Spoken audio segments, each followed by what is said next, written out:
Olá, eu sou o professor Cássio e nesse vídeo nós vamos falar sobre história e fotografia, mais especificamente sobre a ideia do fotógrafo como filtro cultural. Essa é a minha foto favorita. Ela é a foto de Lewis Heine, feita em 1932, já famosa, um ícone aí da fotografia, provavelmente você já viu ela algumas vezes. É uma foto bastante legal e a partir dela eu queria que a gente ficasse com essa questão. Aonde que está o fotógrafo como um filtro cultural nesta imagem? Vamos voltar nela daqui a pouquinho. Então, citando Boris Kosoy no livro História e Fotografia, ele vai nos dizer o seguinte: toda fotografia tem sua origem a partir do desejo de um indivíduo que se viu motivado a congelar em imagem um aspecto do real em determinado lugar e época. Por exemplo, essa fotografia que eu fiz aqui na Avenida Paulista, eu estava no 5º andar do prédio do Sesc e observando os vidros do prédio ao lado, que é o prédio do Itaú Cultural, eu vi refletido o grafite do artista Cobra, que retrata Oscar Niemeyer, como se Oscar Niemeyer nos observasse ali por um efeito de espelho. Aí achei isso legal e quis registrar e fiz isso com o meu celular. Pois bem, isso é um aspecto que chamou a minha atenção.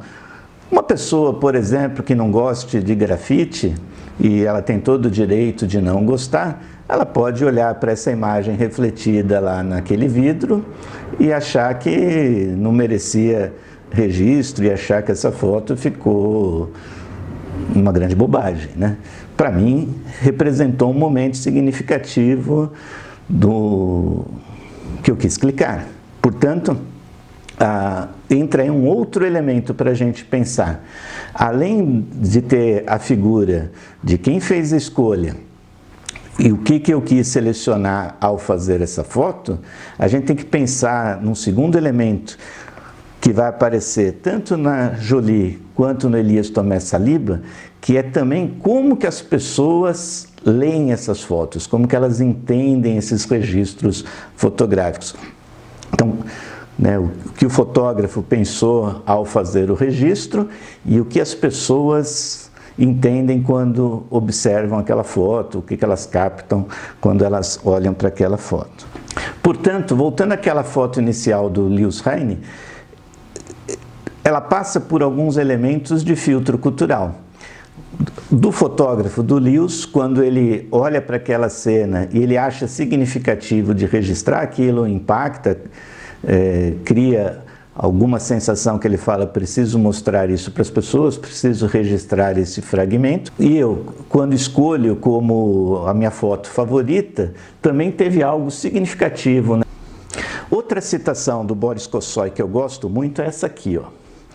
Toda fotografia representa o testemunho de uma criação. Por outro lado, ela representará sempre a criação de um testemunho. Como, por exemplo, essa foto aqui de Marc Ferré, de 1888, que é o primeiro registro de um trabalho numa mina de ouro, lá em Minas Gerais. Então veja que ela representa ao mesmo tempo o testemunho da criação do fotógrafo, desse trabalho artístico, mas ao mesmo tempo ela se torna um testemunho de um momento real e hoje a gente pode discutir um pouco sobre como que era o trabalho numa mina de ouro a partir desta fotografia.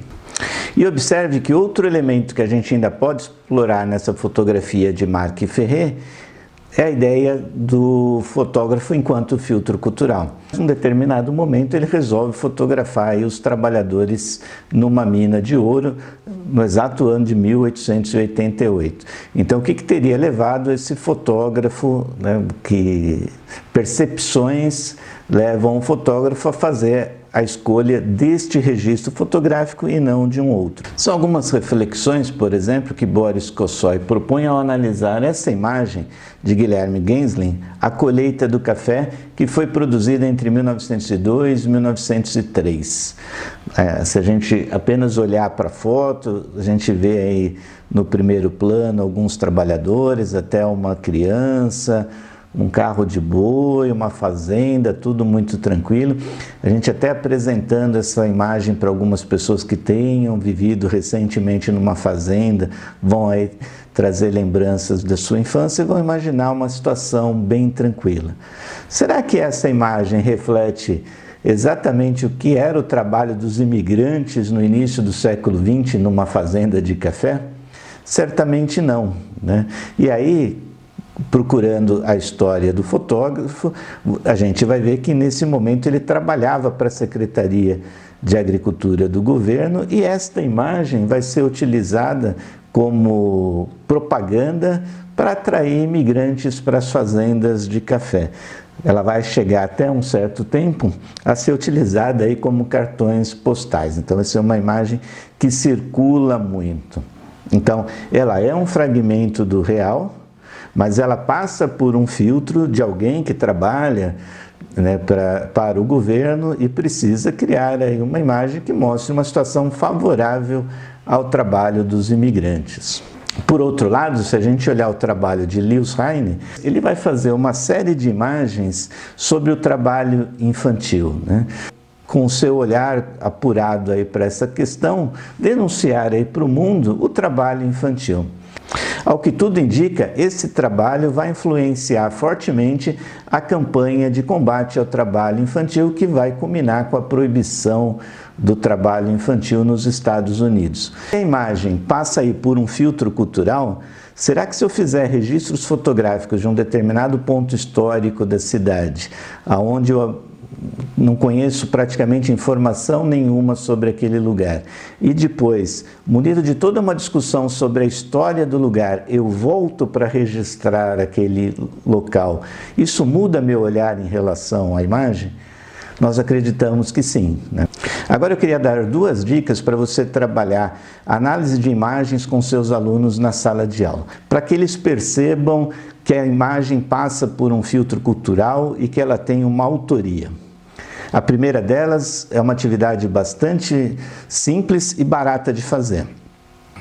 Se a sua escola tiver, por exemplo, uma assinatura de jornais, você pode ir na biblioteca, pegar aqueles jornais antigos que vão ser descartados, e aí você pega a capa do jornal, retira todos os textos e deixa só as imagens do dia.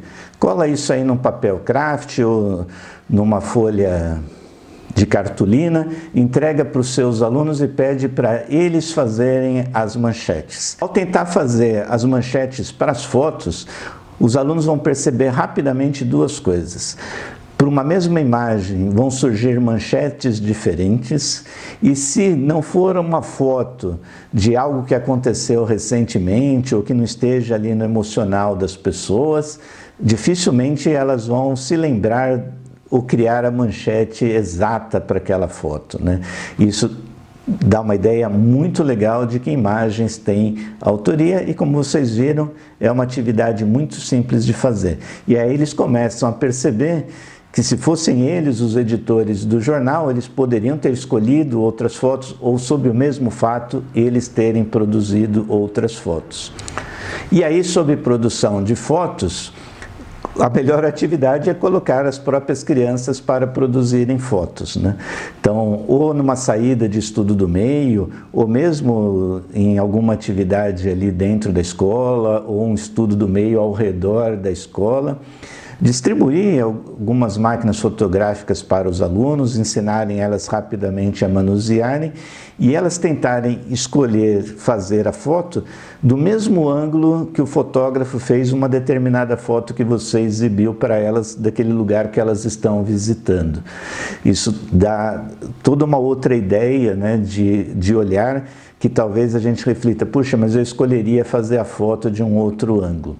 Nesse vídeo você pode acompanhar uma pequena parte aí de algumas discussões que nós temos realizados nos cursos que a gente oferece na JCM Expedições Pedagógicas, como, por exemplo, iconografia, história e ensino, caminhada pedagógica na Avenida Paulista, história e fotografia, ou mesmo nas nossas outras caminhadas pedagógicas, a gente sempre procura explorar esse olhar do registro fotográfico. Espero que você tenha curtido esse vídeo, compartilhe com os seus amigos, sigam as nossas páginas nas redes sociais venha participar de um dos nossos cursos, das nossas caminhadas pedagógicas.